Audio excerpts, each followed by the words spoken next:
নমস্কার, মালতী সেলাই ট্রেনিং সেন্টারে সবাইকে স্বাগত। আজকে আমরা শিখব যে এই পাটিয়ালা প্যান্টে পকেট কিভাবে তৈরি করতে হয়। আর এই পাটিয়ালা প্যান্টের ভিডিওটা তোমরা যদি না দেখে থাকো, যদি দেখতে চাও তাহলে আমি লিঙ্ক ডিসক্রিপশানে দিয়ে দিচ্ছি, ওখান থেকে দেখে নিও। এই প্যান্টটি কিভাবে তৈরি করবে আমি খুবই সহজ পদ্ধতিতে দেখিয়েছি, যাতে নতুনরা একবার দেখার পরে সে কিন্তু ঠিকঠাক তৈরি করতে পারে। তাহলে তোমরা ওখান থেকে দেখে নিও। তো আজকে আমরা শিখব পকেট কিভাবে তৈরি করতে হয়। তো যদি শিখতে চাও তাহলে অবশ্যই তোমাদের কাছে একটাই রিকোয়েস্ট করব, পুরো ভিডিওটা মন দিয়ে দেখবে। আর হ্যাঁ, যদি ভিডিওটা ভালো লেগে তাহলে অবশ্যই ভিডিওটাকে লাইক করবে, শেয়ার করবে। তাহলে চলো শুরু করা যাক।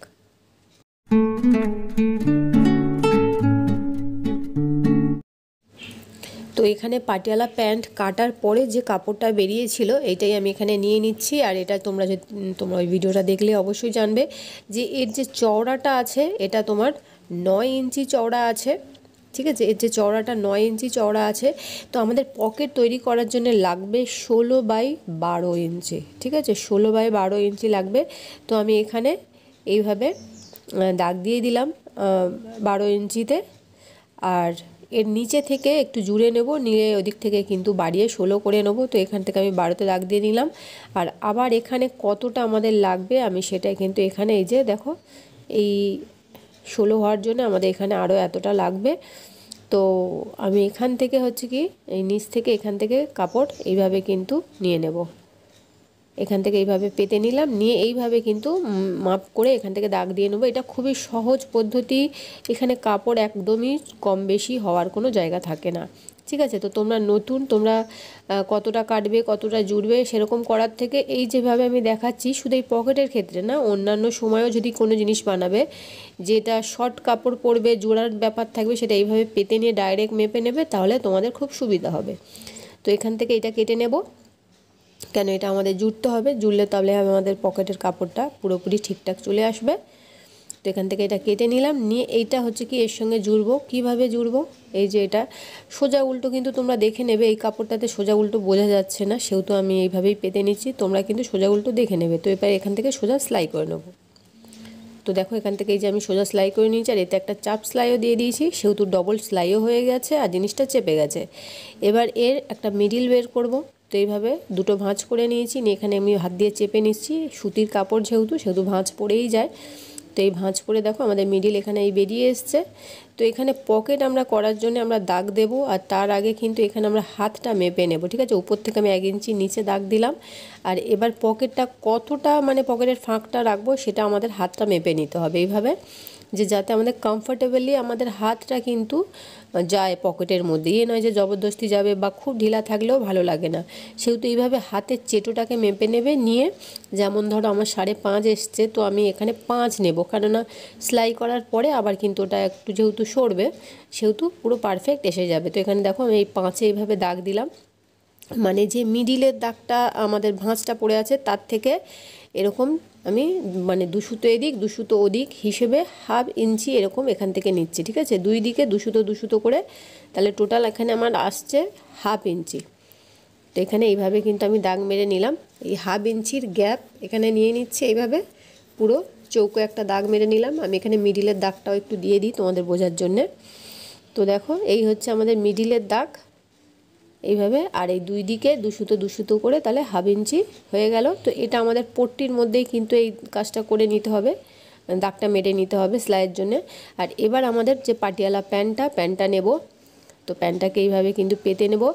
আর পকেটটা করব এইদিকে, যেহেতু আমাদের ডান দিকেই কিন্তু পকেটটা আমাদের দরকার। তো তোমরা দুভাবেই করতে পারো, সাইড থেকেও করতে পারো, উপর থেকেও করতে পারো।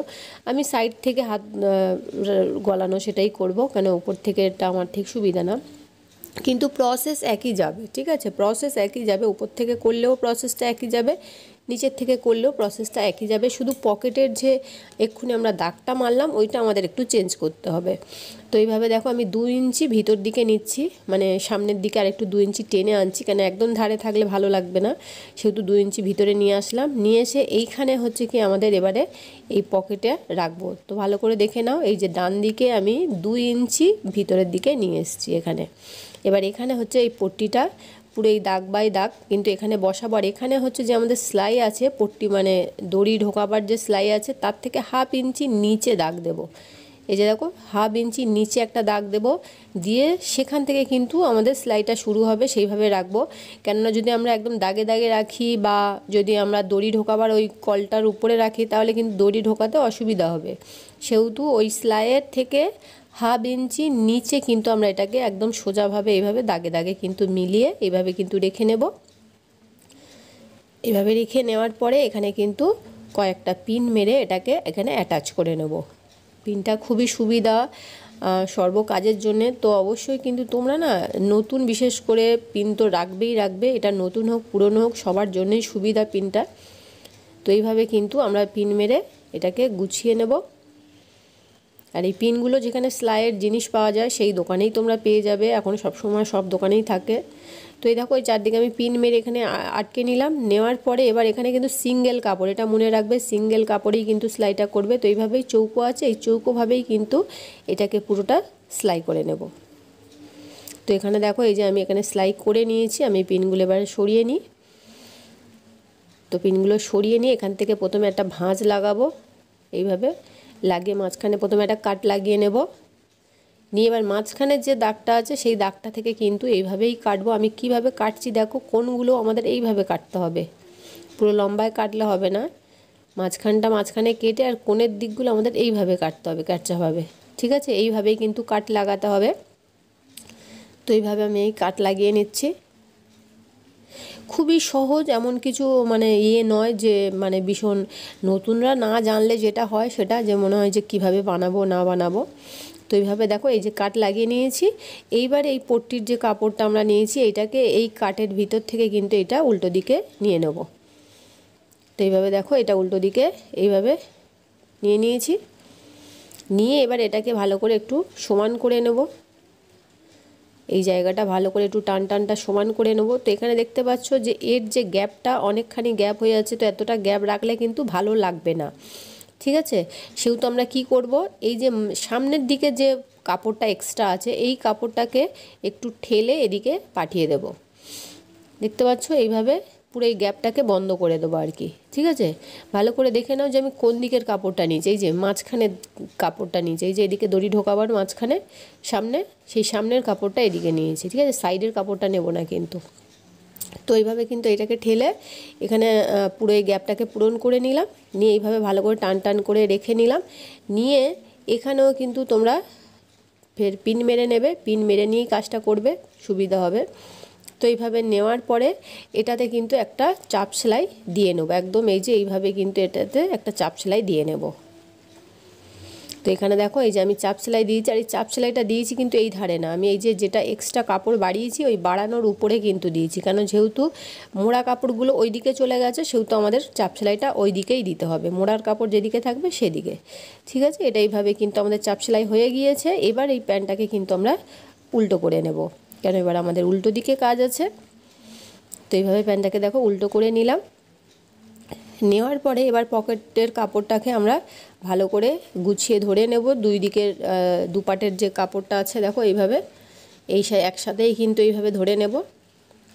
তো এইভাবে দেখো এই ধরে নিলাম। নিয়ে এবার এখান থেকে আর এখান থেকে সোজা একটা সেলাই দেবো এইভাবে, আর এইভাবে আগে সেলাই দিয়ে নেবো। নিয়ে আর এখানকার উপরের সেলাইটা যেটা আছে এইটা পুরো এই সেলাইয়ের থেকে এখানে চাপ সেলাই দিয়ে দেবো, ঠিক আছে? এই সেলাইয়ের সাথে উপর নিচ যেন না হয়, ওটা আমরা পারলে সোজা দিক থেকে ধরেও দিতে পারি সেলাইটা। তো মনে রাখবে আগে সাইডের সেলাইগুলো দিয়ে নিই, আর এই চাপ সেলাইটা আমরা লাস্টে দিয়ে নেব। তাহলে কি হবে, আমাদের পকেটটা এখানে অ্যাটাচ হয়ে যাবে, গেলে কিন্তু এটা বারবার এদিকে উল্টে সরে আসবে না, এটা মনে রাখবে, ঠিক আছে? এইভাবে সেলাই করে নেব। তো দেখো এই যে আমি এইভাবে কিন্তু সেলাই করে নিয়েছি, আর এখানে দেখো এই যে এটাও সেলাই করে নিয়েছি। এখানে এবার যে এখানে কিছুটা এক্সট্রা কাপড় দেখা যাচ্ছে এইটাকে একটু ছেঁটে দেবো, ঠিক আছে? এটা কেননা এতটা এখানটায় আমাদের রাখার কোনো মানে হয় না, আমাদের সেলাই হয়ে গেছে। এবার যেটা এক্সট্রা মনে হচ্ছে এখান থেকে কিন্তু এটা ছেঁটে দিলাম, তাহলে এখান থেকেও এটা ফিনিশিং হয়ে গেল। এটা দেখো উল্টো দিকে পুরো একদম এরকম ফিনিশিং থাকবে, পকেট একদম সোজা, কোথাও উল্টে পাল্টে থাকবে না। আর তার সাথে কিন্তু সোজা দিকেও কিন্তু আমাদের দেখো ঠিক এইরকম কিন্তু চলে এসছে। তো এখানে কোনো ফাঁকও নেই, উপরন্ত আমাদের যে এটা পকেটটা দেখো কত সুন্দরভাবে এই যে দেখো হাত গলে যাচ্ছে, আর যথেষ্ট ডিপ পকেটও হয়েছে এইভাবে। তো আমরা যে কোনো জিনিস, বিশেষ করে মোবাইলটা আমাদের ঝটঝট রাখতে হয়, করতে হয়, তো এইভাবে কিন্তু আমরা সুন্দরভাবে এটা রাখতে পারি। তো আশা করছি আজকের এই ভিডিওটা তোমাদের ভালো লেগেছে, হেল্পফুল মনে হয়েছে। যদি মনে হয় যে না, ভিডিওটা থেকে কিছু শিখতে পেরেছি, তাহলে অবশ্যই চ্যানেলটাকে সাবস্ক্রাইব করো, ভিডিওটাকে লাইক করো, আর কোনো রকম প্রশ্ন থাকলে অবশ্যই কমেন্ট করো।